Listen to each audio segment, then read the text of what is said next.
Je passe la parole à Aziz Gouès pour une question sur le Gouel, sujet que nous accompagnons depuis des années et des années. Je vous en prie. Le Gouel est une spécialité laitière unique à la Bretagne, à la saveur légèrement acidulée et à la texture onctueuse. Élaboré avec un ferment indigène et le lait de race bovine locale nourri à l'herbe, il appartient à la grande famille des laits fermentés, bien connus en Basse-Bretagne sous le nom de gros lait. On sait que la consommation de gros lait était souvent associée dans les fermes bretonnes à celle de pommes de terre ou de crêpes de blé noir.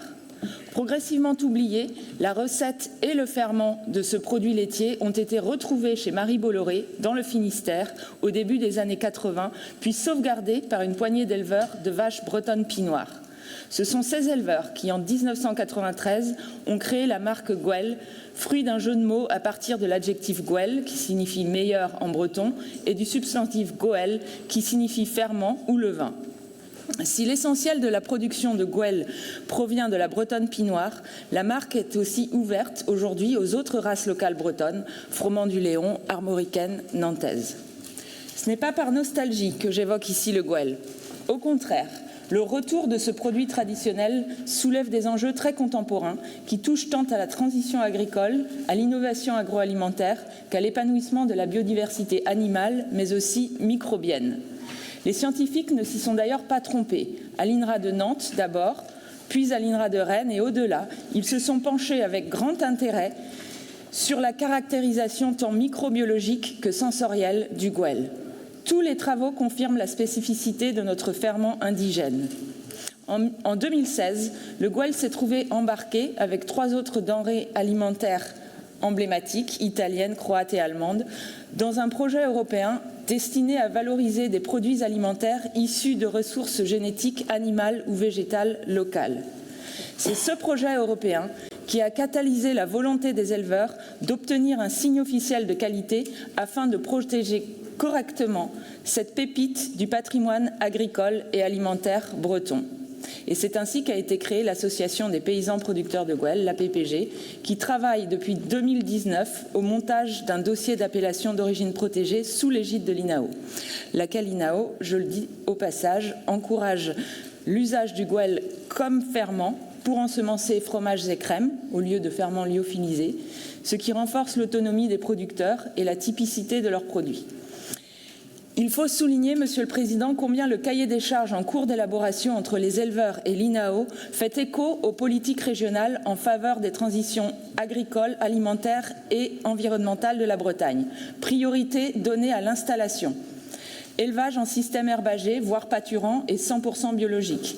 Bien-être animal. Le cahier des charges interdit l'écornage des animaux. Promotion des signes de qualité.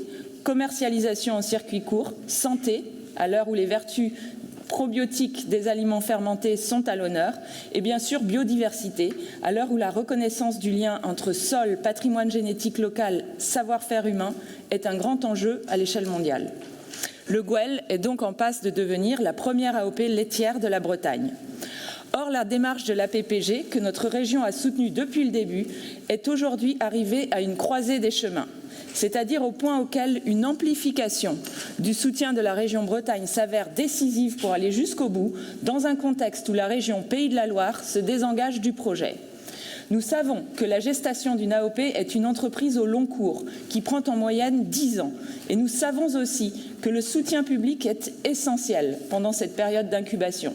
C'est pourquoi d'ailleurs la réglementation permet des niveaux de financement public inhabituels, allant jusqu'à 100% pour le cas particulier des AOP, dont nous connaissons par ailleurs le rôle de levier pour la création de modèles économiques porteurs de valeur ajoutée et donc robustes à long terme. La diminution de l'aide attribuée par la région Pays de la Loire au titre des élevages localisés en Loire-Atlantique fait donc courir un risque majeur sur la suite de la dynamique. Cette baisse signifie en effet que la PPG ne pourra pas conduire les actions initialement prévues pour 2023 et qu'elle risque de se trouver en situation de sous-réalisation budgétaire avec le danger de spirale descendante afférent. Dans ces circonstances, Monsieur le Président, en adéquation avec votre ambition sur l'excellence alimentaire bretonne, mais aussi en cohérence avec la volonté de notre institution d'appuyer les initiatives qui rayonnent à l'échelle des 5 départements bretons, Êtes-vous prêt à prendre les dispositions nécessaires pour soutenir les producteurs de Goël dans leur dernière ligne droite, en relevant le double défi d'un conventionnement pluriannuel avec la PPG et d'une montée en puissance du soutien financier de la région Bretagne, de façon à permettre aux éleveurs de franchir les ultimes étapes vers l'obtention de l'AOP? Merci Madame.